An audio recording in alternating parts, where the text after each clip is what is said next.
Hello and welcome to Disorganized Religion. I'm Reverend Cal, and I'm back with more education, enlightenment, and entertainment for you.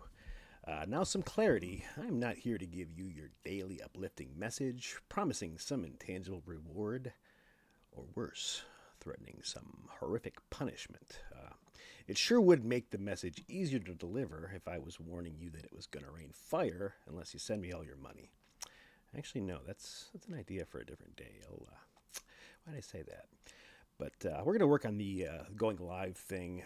But for now, we're going to be recorded. But my point is, I'm here to bend your mind. I want you to look at the world in a different way and quit being one of those lemmings.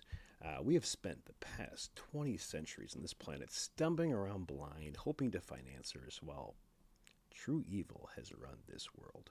It's not hyperbole, folks. That's the truth. The bigger problem is almost nobody understands what I mean. So let's begin to change that, shall we?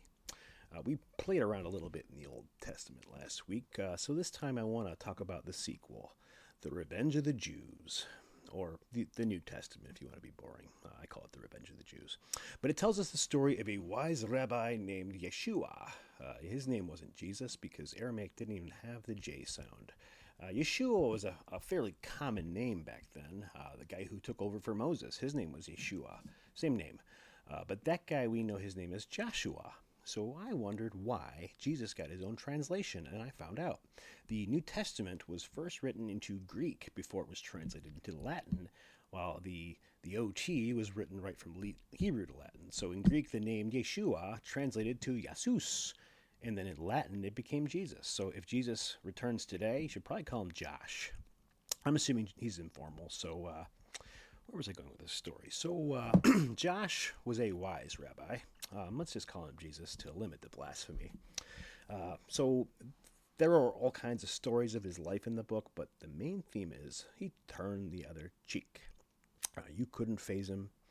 He didn't complain about the food or the traffic like all you bitches out there. He was stoic, except one time. I don't think many of you understand what really, really pissed him off.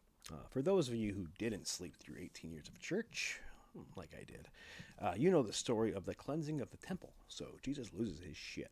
He knocks over tables, whips people with a whip, and starts a damn riot. This is probably the most important story in the book, and we pass over it pretty quickly. How do we know this was important? It was one of the last things he did on earth, and it was the reason he died.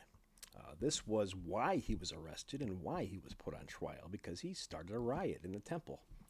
Were you told because he said he was the king of the Jews?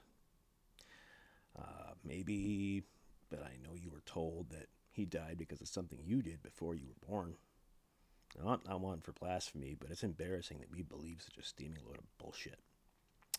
I'm sure I just lost a lot of people, so clicked off. But nobody wants to hear something different, even if I'm trying to relieve you of guilt that you don't deserve. He died to forgive your original sin, but you still have to get baptized to wash off that sin? We have to pay twice because Adam and Eve broke a rule and that story doesn't even make sense either. So you have to ask, who taught us that story? Who had editing rights in Jesus' biography?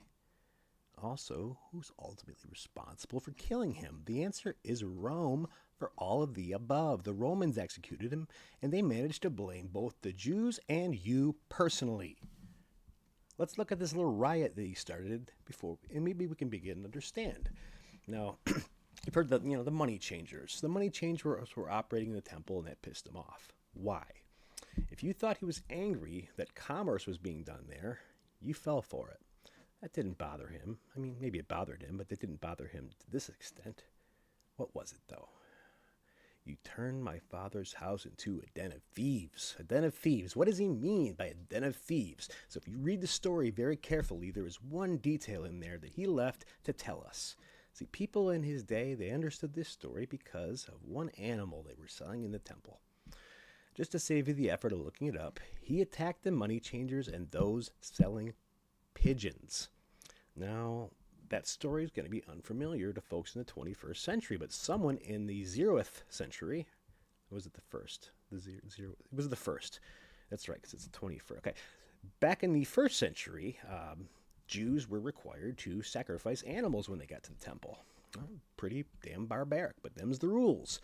Since there were a lot of poor peasants who wanted to come to the temple but didn't have an animal to come kill, they'd hook you up. The Pharisees, now these are some middle-class Jews who tended to be kind of ass kissers, Roman ass kissers. So Jesus didn't like these people. They ran the temple, and they were really, really nice to these poor people. They were nice enough to lend them pigeons to kill, to sacrifice for them in their place, and we'll just lend this to you, and you can pay me later, with some interest added on. And when you try to pay it off, they'll decide what currency exchange pays. So it'll probably fuck you both ways. So great. Now we have a nation of people who go further and further into debt every time they come to church. And they'll never be able to repay that debt, and that debt will never be forgiven. Before long, they'll owe so much money that they become functionally a slave. This was Rome's latest fad in slavery, debt slavery. Saves you on chains. But Jesus saw Rome using Judaism to enslave his people, and that's why he lost his shit. Jesus didn't die to forgive your sins. He died because he wanted to free us from slavery. That's why they guilt you, though. That's why the Romans guilt you. That's why they want you blaming the Jews, because it keeps them from looking further.